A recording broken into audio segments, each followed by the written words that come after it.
There's a guy in front of my house who's carrying on and going crazy. I can hear screams. A woman is screaming.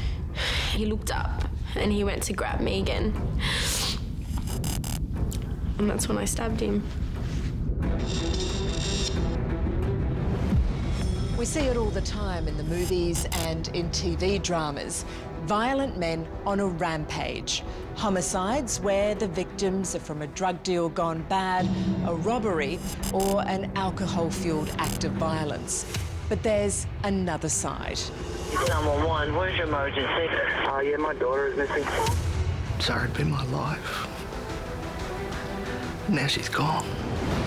There are also times where the killer is a close family member or good friend, someone the victim knew well, someone they shared their lives with, someone they trusted. And sometimes that killer is a woman. I wish things would have been different. Now, the case files that tell the true stories. What are the statistics on women becoming killers?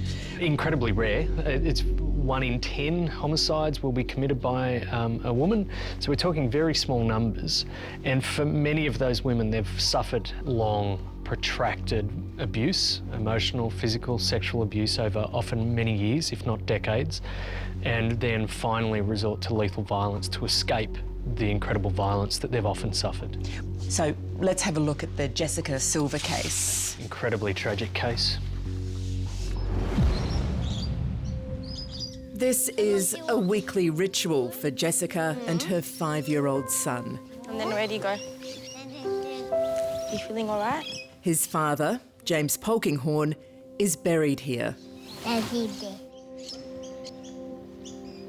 Together, Mum and son tend to the grave and remember James, who was killed 3 years ago. Are you crying too? Are you crying? I'm just sad. Why? Just feeling sad, Papa. I get emotional. I cry. I just didn't want the end result to be like that. Do you still have feelings for him? I still have feelings for the man that I first fell in love with, yes. But not the man he became to be. Let's be clear. Nothing in this case is straightforward. It's a complicated, yet far too common account of domestic violence. Can you please send police to Livingston Road in Marrickville? Yes, okay, whereabouts in Livingston Road? What number? I don't know, just send police. It's on the road. You need to find us, you need to find us. I don't know what number it is. Jessica Silva is 25 years old, and she's both the victim and the killer. The victim in a violent relationship, and in the brutal end, she was also driven to kill, stabbing to death her abusive partner and the father of her child, a man called James Polkinghorne. So I went and got a knife. Just to kind of scare him. I wasn't thinking I was going to use it. I just grabbed the knife. Urgently, ambulance. I understand, just stay The guy's not breathing. The guy's not breathing. He's not moving, not breathing. There's blood everywhere. Now this was the christening of their 4-month-old son. But check out these home videos. Even though this was his son's special day, at times James looked like he didn't really want to be there. He hated family gatherings, and this was a big one. What about James? You need to know that the Silvas are a strict Catholic Portuguese family, and Jessica had been raised with traditional values. Once you meet someone, you have to do it properly. You get married, you have a child, you stay with them. And that's what I've always grown up to believe in. Unfortunately, James, he didn't have that same stable family background. But his dad, Carl Polkinghorne, said he did his best for his son. He had a big heart. If anybody had any troubles, any difficulties, he was always there to help someone. Always. He was a lot better bloke than he ended up being. When you look at the background of James Polkinghorne and that of Jessica Silva, very different family upbringings. How important is that? There's a mountain of research now that points to the importance of the early years impacting on later behaviours. Stable family environments tend to promote stable adult behaviours in adulthood. So it's crucial that infants and children begin in the best possible circumstances. James was 6 years older than Jessica when they met. He already had a criminal record and was heavily into bodybuilding, whereas Jessica was just 18 and frankly pretty naive. James was her first serious boyfriend. I was a bit scared at first, but he made me feel comfortable enough to allow me to fall in love and start a relationship. He used to train at the gym, and I was working at the gym at the time. And we just attracted eyes, connected, and from that moment I knew that we had something. But there was another side to James, a more complicated side. And if things weren't going his way, well, best stay clear. That's when his dark side would show. And so it was early in the relationship when Jessica got her first taste of James's dark side. He grabbed me by the neck and pulled me up against a wall, and he had me up just with his one hand up against a wall, choking me. And then he let me go, and then he just ran down the side of the road and just started headbutting the cars down the side of the road. The police came and the police asked me why I had red marks around my neck, and I just said that it was an allergic reaction because he had told me that if I had said anything to police that there would be a lot of drama. It would cause some drama. But then, like the time before and the time before that, James would manipulate Jessica into forgiveness, and the violence would become a pattern. It started off with belittling me, making me feel like I was fat, I was ugly, I wasn't worth anything. Physically, I'd be thrown across the room, held over the balcony, pin me down, hold me down, just punch me, kick me. Despite all of this, and like a lot of women in this situation, Jessica thought she could change James. Another home movie, another family gathering. Now, can you spot the happy father? There he is, a hulk of a man hiding under his hoodie, even at his son's first birthday, where, by now, he's using steroids and the insidious drug ice. He controls Jessica with emotional blackmail. In fact, he once wrote her this apology. "I'm sorry yesterday was as ugly as it was, and that it went that far for either of us. I'm really disappointed in myself, and very sorry that I put my hands on you, and disappointed that I let a female get to me." It made me feel a little bit better inside, kind of that he was sorry. And I used to just look over it, I guess, every time he'd upset me. Well, in some respects, often the behaviours don't manifest early, so the violence may not be at the beginning of the relationship. And when it does start to appear, often there's a sense from the woman that maybe she can change him, that enough love will alter his behaviours. Jessica, well, she was keeping her own notes. At the time, she wrote, "Scared, slave, abusive, and I miss my family." Did anybody know what you were going through? No. I had to hide everything. The statistics are really quite damning about the level of violence that women suffer in relationships in Australia. So 1 in 4 women will experience physical violence, 1 in 6 will experience sexual violence. So 1 in 4 women will have an injury from their partner? Some form of physical violence in their lifetime, yes. At around this time, unbeknownst to Jessica, the police start tapping her mobile phone after James becomes the prime suspect in a drug murder. She's now in way over her head. He said, "Jessica, do you know who I am? I'm an effing murderer." And he used those exact words.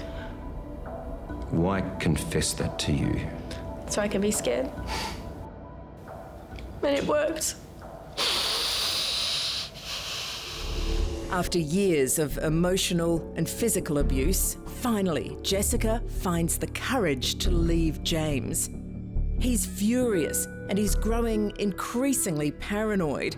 And he's even moving between hotels because he fears his phone is tapped and he thinks people are hiding in the walls.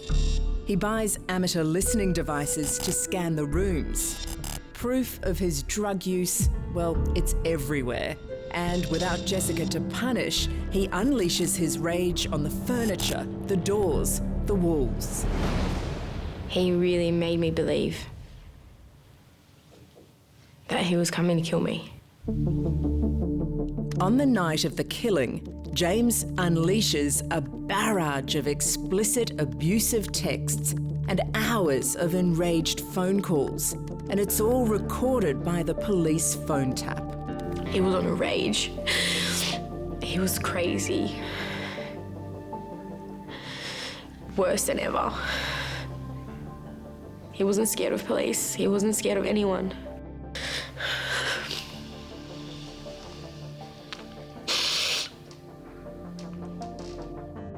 In complete despair that evening, Jessica calls her brother. In desperation, she asks him, is there anyone she can contact to get James killed? I didn't mean that. It was just, I was just scared. I don't know why I said that. It wasn't my intention to get somebody to hurt him. It just came out. James is on a warpath that night. Emergency calls capture witnesses before and after his death. There's a guy in front of my house who's carrying on, going crazy. Just stamping up and down and hitting stuff and going crazy. By now, James is out of control, with ice coursing through his veins and poisoning his mind. In a park, just 100 metres from Jessica's home, he bombards her with more texts, and he says he's going to kill her. So I walked out to the front of my house, and he just started punching my face, trying to pull me down to the ground. And then my brother just stepped in and took him off me. And all I could hear him saying was, "You all deserve to die, you all deserve to die." I can hear screams, a woman is screaming. There's about 4 or 5 people screaming at the same time, and it sounds like slaps, to the face. And so I went back inside the house, and I was just screaming, "He's gonna kill my brother, he's gonna kill my brother." So I went and got a knife.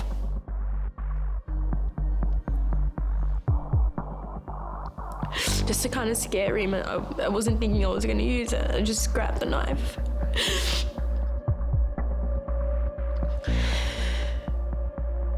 And then I went back outside with it. And I could just hear him screaming, "Kill, I'm going to kill yous." And so I approached him. I went slightly closer to him. And then he looked up and he went to grab me again and to drag me back down to the ground. And he was punching my back at the same time, trying to drag me. And that's when I stabbed him.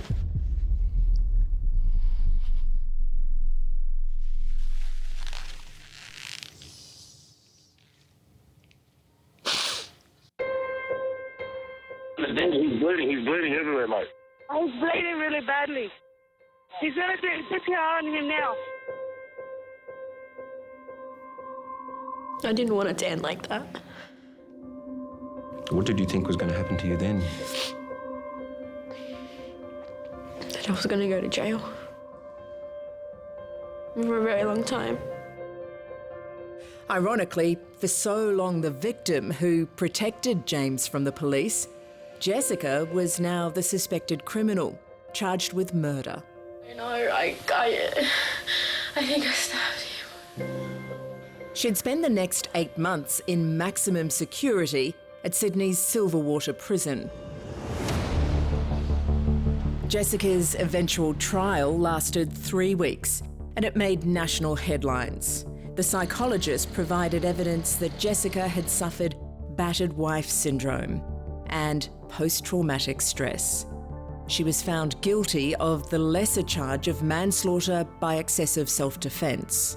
What is battered wife syndrome? It's really the experience of women who, for many years, often have experienced violent, aggressive relationships. So it's an attempt to understand the context of the violence and ultimately the death of the partner, and to reduce the responsibility, if you like, because of the protracted abuse that women have suffered. Is it a form of post-traumatic stress disorder?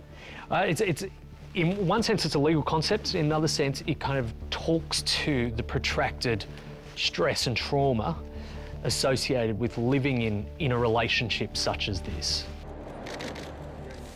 But the big shock came with sentencing, when the sympathetic judge handed down a 2-year term of imprisonment, wholly suspended. Jessica wouldn't go to jail. She was free. Sense of relief, my goodness.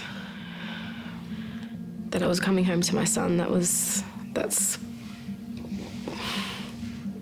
feeling I can't describe. I was just so relieved that I was coming home to my son. Once the abusive partner is dead, it's not over for the woman, is it? No, not at all.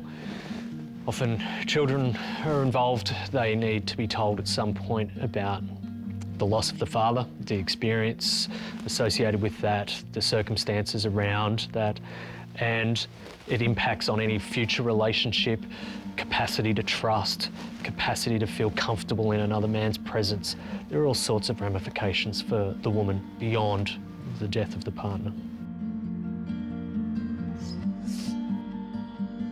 It's something that's going to take a long time to heal properly. So no, not free completely. But while the court was kind to Jessica, it was punishing for Carl Polkinghorne, James's father. He learned through evidence the confronting truth about his son. And ever since his son's death, Carl has dealt with a lot of his own anger towards Jessica. It's so easy to keep the anger. It's so easy. This is hard. Very tough. Because from what I've learned and now understand, James was no saint. Do you go back and think, how did I raise a son like this? Oh yeah. There's a lot of self-analysis. Where did I go wrong? What did I do wrong? The last time Carl saw Jessica was across a tense courtroom as she stood trial for killing his son. Now he'd like to see her again. I just need reassurance that he doesn't hate me and how he actually really feels towards me. Today, Jessica has flown to Queensland to reunite with the father of the man she killed. She's not the only one who's nervous. Carl is too.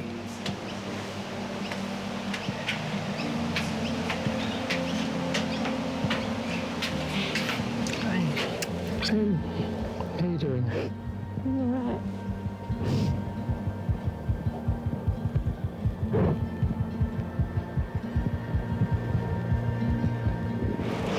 No anger, no hatred. It's all right.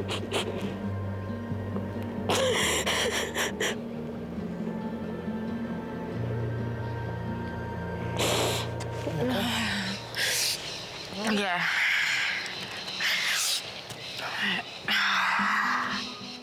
Despite all that she's suffered because of his son, Jessica wants Carl to forgive her. And I just honestly just needed your forgiveness. It means so much to me. So much to me. I know it's not easy. Still working on the forgiveness, in all honesty. Yeah. But like I say, no anger and no hatred. Carl and Jessica sat for an hour, agreeing to stay in contact and keep talking. You're okay. But her sole focus is now on her son. Merrily, merrily, merrily, merrily, life is like a dream. As painful as it will be, she knows that one day he'll have to be told what she did to his father and what he did to her. It's hard, but I'm going to tell my son the truth. It's going to be very hard. But he deserves the truth. While some women may be driven to kill for their very survival, for others, to be honest, the motive can be as basic as resentment and envy. It's gritty CCTV footage. But watch carefully and witness a calculated murder as it happens. It was wealthy Indonesian socialite Myrna Salihin drinking cyanide-iced coffee, and she collapses within minutes in a packed, trendy Jakarta cafe. And here, calmly watching on, seemingly without a care in the world, is Jessica Wongso, her Australian friend, who's accused of spiking Myrna's drink and deliberately killing her.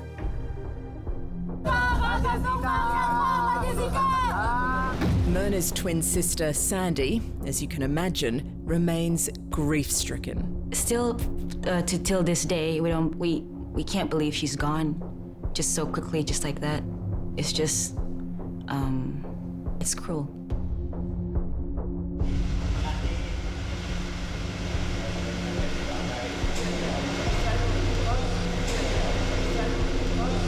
Hello, Jessica. How's the trial going? It's been going okay, but I can't really say anything right now. I understand. Do you know who murdered Myrna? Do you have any ideas about who murdered? No, I have no clue.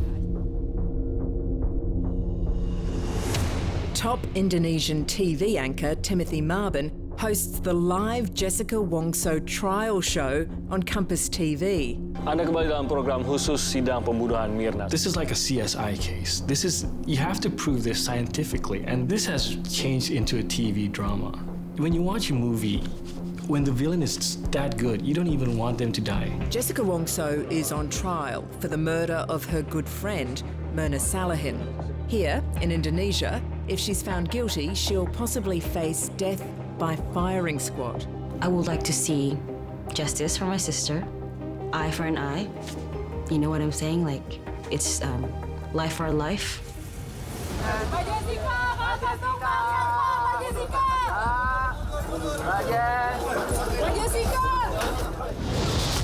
It's absolutely crazy what's happening to Jess Wongso. Our story really begins 8 years ago in Australia, here in the shadow of Sydney's Harbour Bridge. Jessica Wongso and Myrna Salihin met while studying at a design college just up the road in North Sydney, along with friends James Money and Paui Sasastro. Does it strike you that she's the sort of person who's capable of murder? Yeah, it was really surprising, actually. Yeah, it's a completely different polar kind of attitude from what I remember. I mean, the Jessica we knew was very bubbly and very goofy. While Jessica and Myrna were great friends at college, after graduating, Jessica became an Australian resident and she stayed working in Sydney. Myrna moved back to Indonesia with her new boyfriend, Arif Samako. I think she's the most wonderful person I have ever met because she has an amazing outlook in life. Later, Myrna holidayed in Sydney and caught up with Jessica. But the two best friends clashed when Myrna gave Jessica some pretty frank advice to dump her then Aussie boyfriend. Myrna is very upfront when telling off people, and sometimes it can be a bit harsh. So I think it went like this. Why are you so stupid? Why do you want to date this guy? I mean, what about your future? But apparently after telling that to Jessica, Jessica just went quiet and then left Myrna in the restaurant. After that meeting, she grew a fear of Jessica. Like, She don't want to meet her face to face, just the two of them. She wants someone to accompany her. What we know now is that that confrontation possibly led to increasingly bizarre and worrying behaviour by Jessica. She was actually hospitalised 5 times after trying to commit suicide. The 26-year-old ploughed into a Leichhardt nursing home only metres from the bedrooms of dozens of elderly residents. Soon after, her friend Myrna married Arif in Bali. He now thinks it was probably their fairy tale wedding that sent Jessica into a jealous rage. Because Myrna grew cautious of Jessica, we didn't invite her to the wedding. Do you think that that's a plausible motive for her wanting to kill Myrna? For me, right now, I think it's like a chain reaction. And just days after the wedding, back in Sydney, Jessica Wongso is sacked from her graphic design job with New South Wales Ambulance. So she returns home to Jakarta. I think she's jealous of Myrna. She's jealous of Myrna because maybe Myrna have a good life and she have a good future ahead of her, and maybe Jessica's life is crap. As soon as Jessica Wongso returns to Jakarta, she invites Myrna to catch up with her and another Australian college friend, Hani Juwita. They agreed to meet up at Olivier, a Swish cafe here in an upmarket Jakarta shopping centre. Now, here's where it gets interesting. Jessica messages her friends hours before, insisting she pre-orders their drinks. She said that, hey, I'm gonna buy you girls drinks. And everybody said, why buy us drinks? No, you don't have to. Instead, I want to. The premeditated murder of a young woman by a young woman, it's a highly unusual case. It is an unusual case. Murder is a rare event, and one of this kind is even rarer. The procuring of a rare substance, poison in this case, the relationship, the forethought that's gone into this, all of those things make it quite unusual, exceptional indeed. And she seemed to think that she could get away with this. I think there's a degree to which decisions like this will seem highly rational to the person involved, that will have added up over time. I think the risk is we kind of portray people as monsters because it makes us feel distant from them. If what the police say is correct, she went into that cafe that day and organised that meeting solely for the purpose of murdering your sister. I think so. Jessica Wongso has organised this afternoon catch-up, and her arrival at the cafe is caught on CCTV at 3:30 p.m, more than 90 minutes before her friends eventually get there. But it just becomes more odd. Strangely, shortly after arriving, Jessica leaves the restaurant, she says, to buy a few presents for her 2 friends. Then she comes back with 3 shopping bags, each containing just a single tiny bottle of liquid soap. She took a moment to go around the restaurant or the cafe, looking at the CCTV and looking at her table.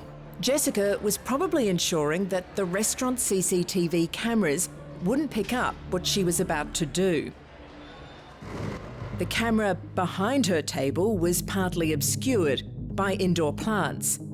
But there was another camera on the other side of the restaurant with a clear view of Jessica's table. And it's what she does next with the 3 shopping bags that raises a lot of suspicion. She didn't just put the bags and leave them there, but she put the bags, she sat there, and then she moved it, just a little bit there, and you could see that in the CCTV. About an hour before her friends arrive, Jessica orders an iced coffee and 2 other drinks. Now, they arrive at 4:24 p.m. And if you believe the police case, you are now watching a murder unfold. This is the moment, they say, she laced Myrna's drink with cyanide, enough to kill her friend. She was moving some of the things on the table, so we can't really see it all because of the paper bags that she put there. But there are movements of her actually moving the coffee cup. There are movements of that.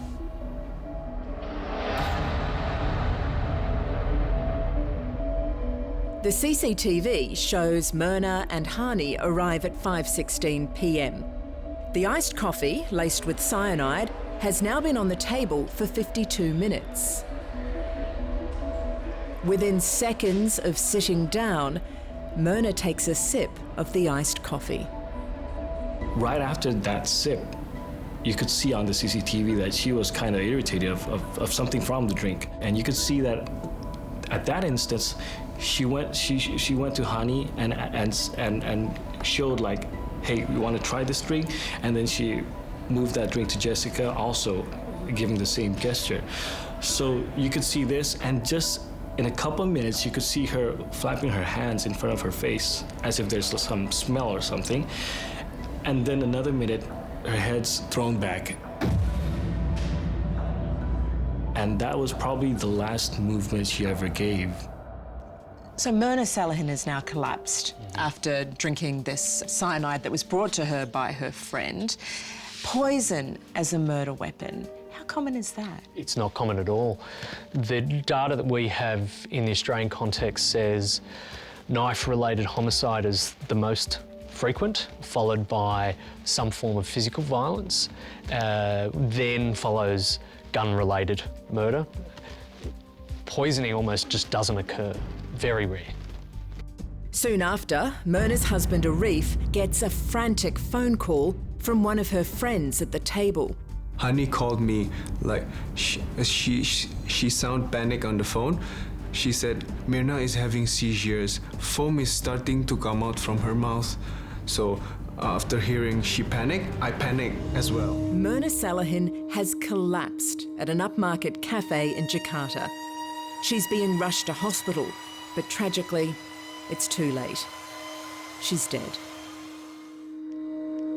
But even now, no one thinks it's murder, and despite her slightly odd behaviour, Jessica isn't searched.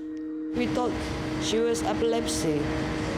Nobody thought she was poisoning. And she's not doing anything. Jessica was not doing anything.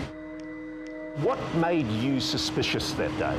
She said, what you put inside the drink. That's why I saved the drinks. No one knew it at the time, but by keeping the iced coffee, Divi provides the most vital piece of evidence in the case. 3 days after Myrna dies, police confirmed the iced coffee contains a lethal dose of cyanide. And they finally start investigating Myrna's old friend, Jessica Wongso. Have a look at this. This is footage taken at Myrna's funeral, and it shows an uncomfortable-looking Jessica. Within weeks, she's charged with murder. But Myrna's sister Sandy still can't get over how happy Jessica appeared to be about the whole thing. I think she's enjoying the attention. I think she likes the attention because she doesn't have that. And I think she's enjoying the media.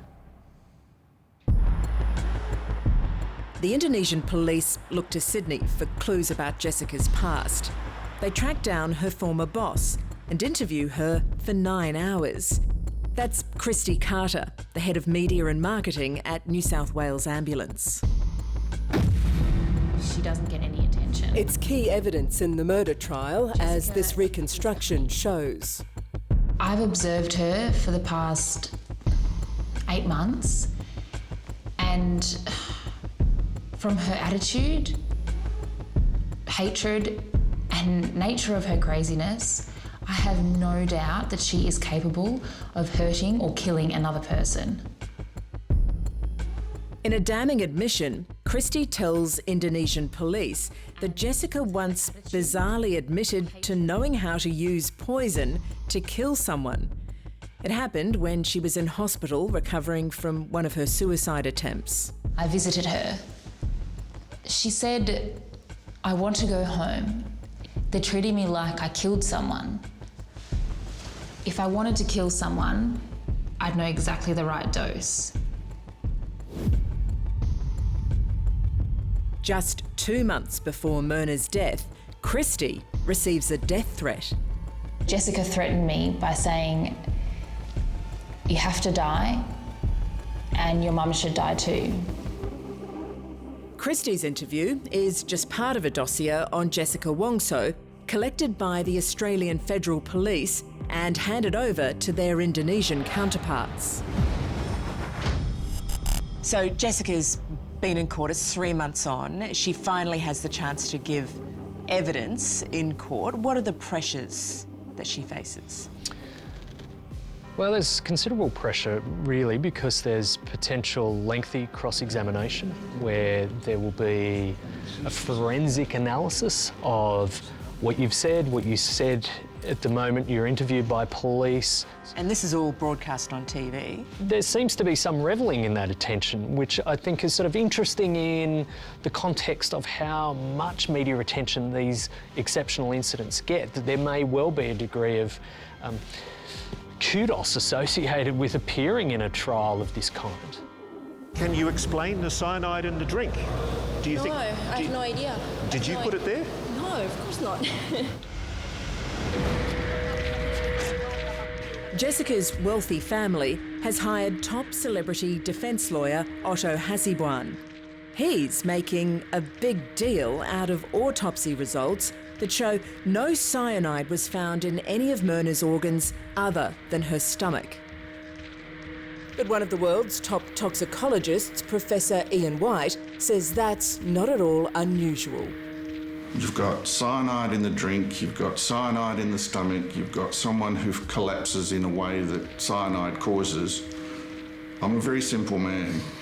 I can't think of anything else. For the Salihin family, the marathon hearing and the growing doubts raised by the defence has taken a heavy toll. Someone murdered Myrna barely 10 months ago, and they desperately want answers.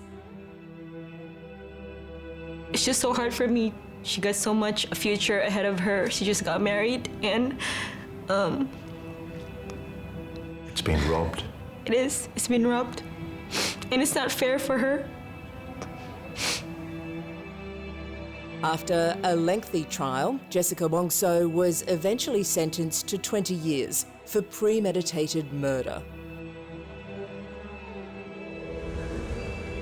There's a level of trust that we all have with family and friends, but the betrayal of that trust can often be tragic, like the story of 10-year-old Zara Baker.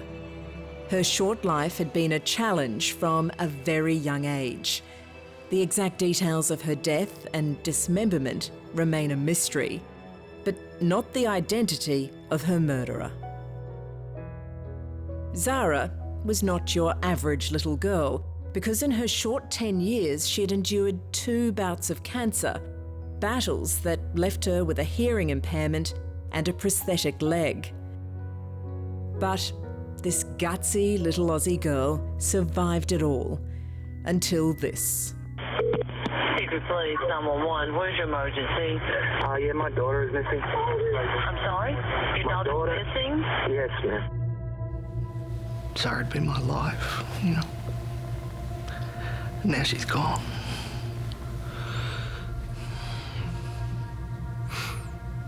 I don't know what to do.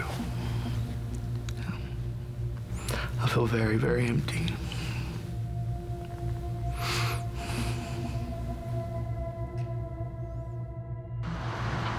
Adam Baker is a lonely man. He raised Zara on his own nearly all her life. He recently brought his daughter here to Hickory in America's South after meeting his new wife Elisa on the internet. He now realises it was a relationship doomed from the start. What were you hoping for? What did you think your life was going to be like? Happy family, a lot of love, more children, brothers and sisters with Zara. But it didn't turn out that way. For Adam Baker, not only is Zara gone, but nearly everyone here in Hickory treats him with a fair amount of deep suspicion. It's very hard to see people on the street, even people in their cars driving, staring, yelling, I need to be locked up.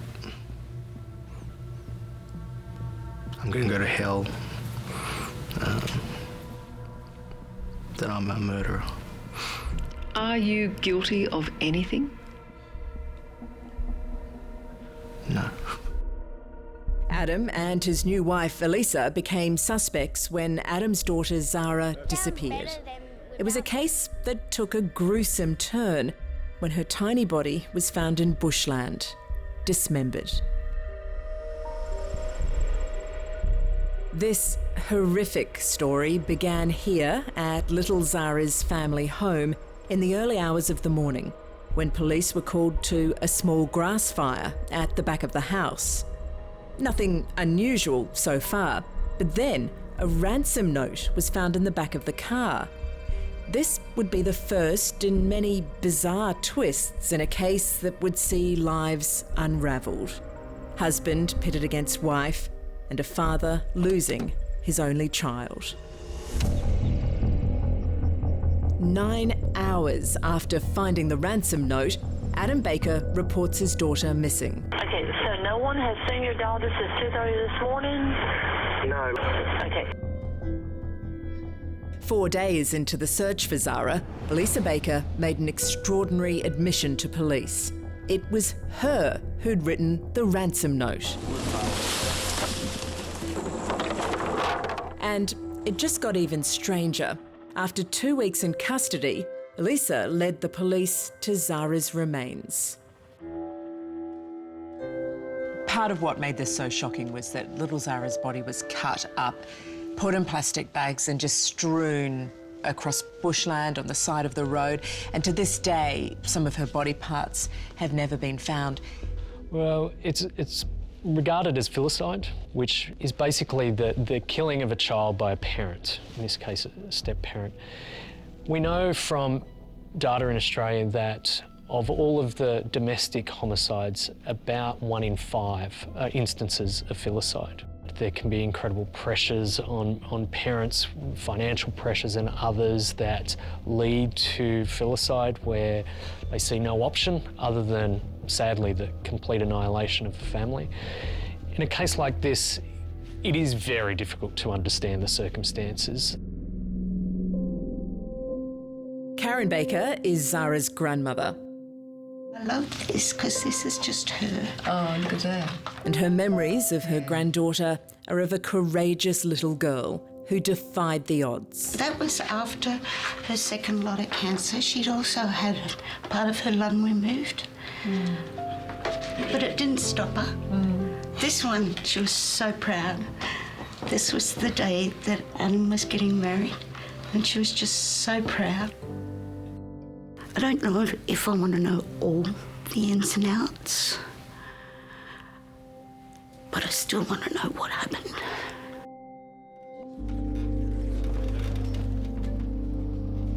Elisa Baker reportedly told relatives that Zara died of an illness. And in these search warrants, police allege she says that happened 2 weeks before Zara was reported missing. She also alleges Zara's body was dismembered at the family home and that she and Adam had disposed of the remains. It's not something I like to think about. You know. It makes me sick how somebody could do that. Lisa alleges you were involved in that. Yeah, that's what she says. Lisa alleges that you and she disposed of Zara's body. Is that untrue? That's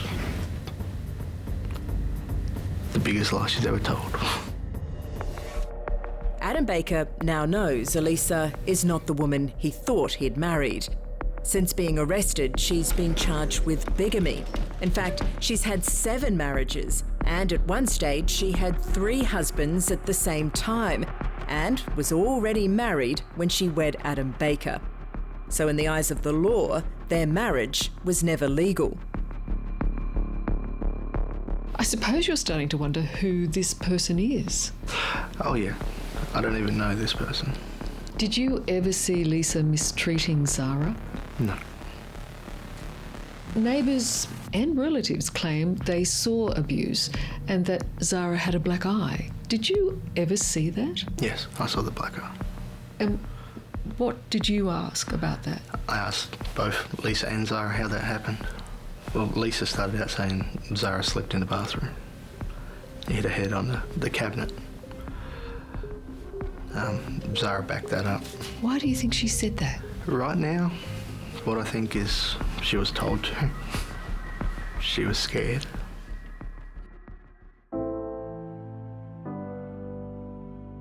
Hickory had been Zara's home for only a short time, but her death shattered the community. They gathered to mourn her death and to celebrate what would have been her 11th birthday. Zara touched us. Her story, her resilience, her I will not quit attitude that we could see, the wistful look on her face, it touched us. Mayor Rudy Wright says the community of Hickory feared it had failed Zara. People came to me with tears in their eyes at times, including from all walks of life, from all socioeconomic stations in life, with tears, crying, saying, how did this happen to that little girl?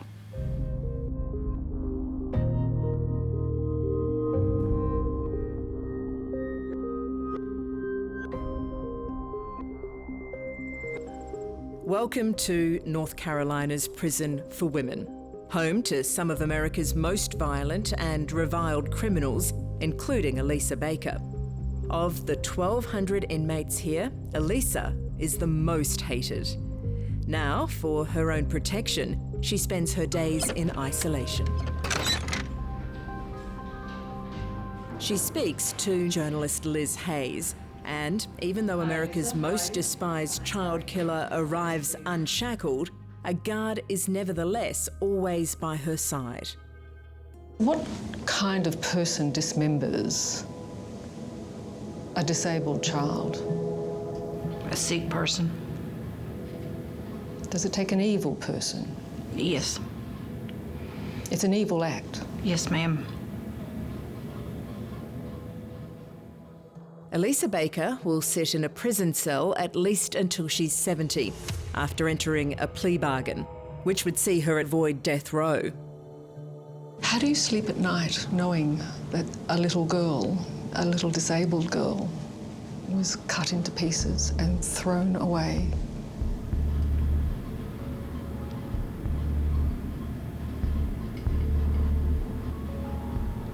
Some nights are hard, but I miss her. Let's go way back. Elisa Baker grew up the middle child of 3 girls. Those who knew her said she was always cunning and manipulative and a compulsive liar. In a recent letter from prison, Elisa wrote, "I always knew something wasn't right with me." Tell me about your relationship with Zara. We hit it off right from the bat. What did you like about Zara? She had spunk about her. She never gave up. Always had a smile on her face. Always. Did you have a close bond? Very close. She called me Mom, and I treated her like she was my own child. She got no different treatment than my other kids did. Actually, my other kids got jealous of her. They said I treated her better. But members of her own family and neighbours thought otherwise and reported Elisa to authorities. The local Department of Social Services investigated 4 reports of abuse against little Zara. When you see this woman speak, what do you make of that? There's a sense of confusion, disadvantage, perhaps a life of struggle. We hear of multiple marriages, 3 marriages simultaneously. I suspect there's a lot in her background that we don't know, and that perhaps explains some of her behaviours. Doesn't excuse, but perhaps explains to some of her extent. behaviours. Yeah. There are so many inconsistencies in Elisa Baker's story, but the most significant involves Zara's death. On the day Zara died, September 24th, 2010, Elisa Baker claimed she left her stepdaughter alone in their Hickory home to go shopping, returning in the afternoon. By this time, it was like 3, somewhere around in there. And she was laying on her bed. And I said, Zara, are you okay? And I walked over to the bed and I said, Zara. She still didn't move. I put my hand on her and I could tell she wasn't breathing.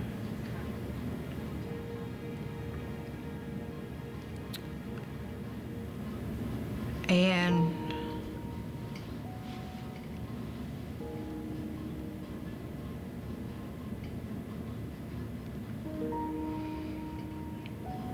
my first thought was CPR. And so I immediately started CPR. I worked on her for probably about 30 minutes and couldn't get her back.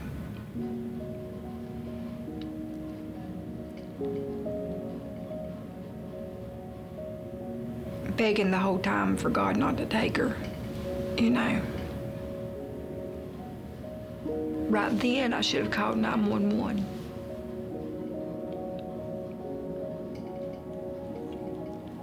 But I got scared. Elisa alleges she then called Zara's father, Adam, and that it was he who dismembered Zara's body.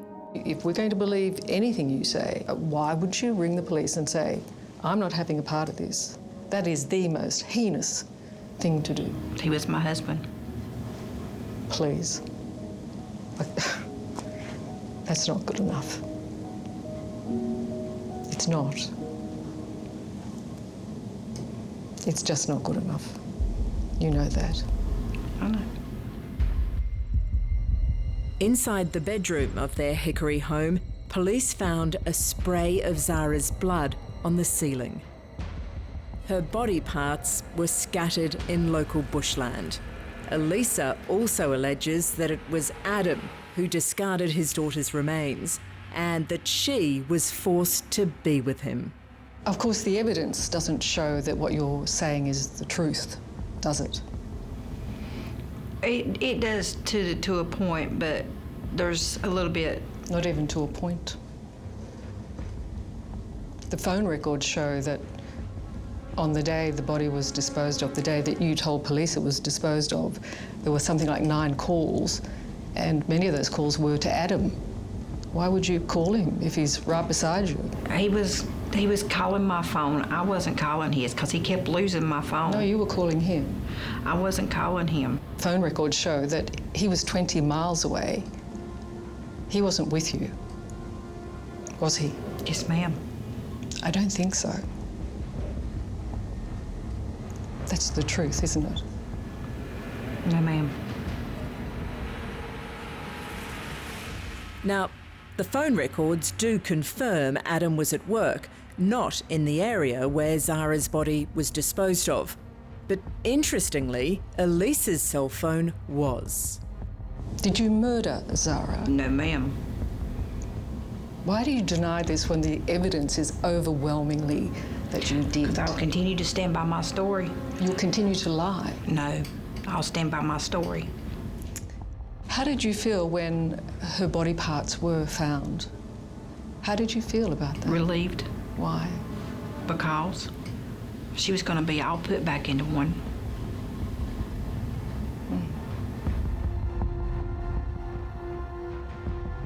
Of the bones recovered, medical officers were able to see that Zara's little body had been sawn apart. And the autopsy report says Zara's death was the result of undetermined homicidal violence.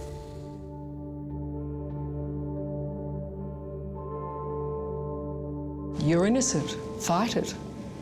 Why didn't you? You heard the evidence is against me. Well, that means, from what I could see, you are as guilty as sin. You are a guilty woman. And you will not take responsibility for your actions.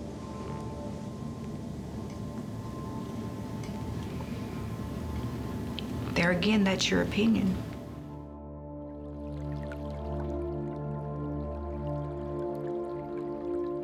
For the people of Hickory, the brutal murder of a vulnerable, disabled little girl was hard to accept.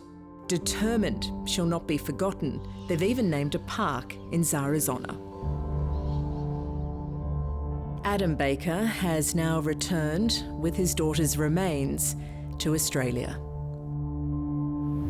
I wish things would have been different. Well, you have a long time to consider it. Yes, ma'am, I do.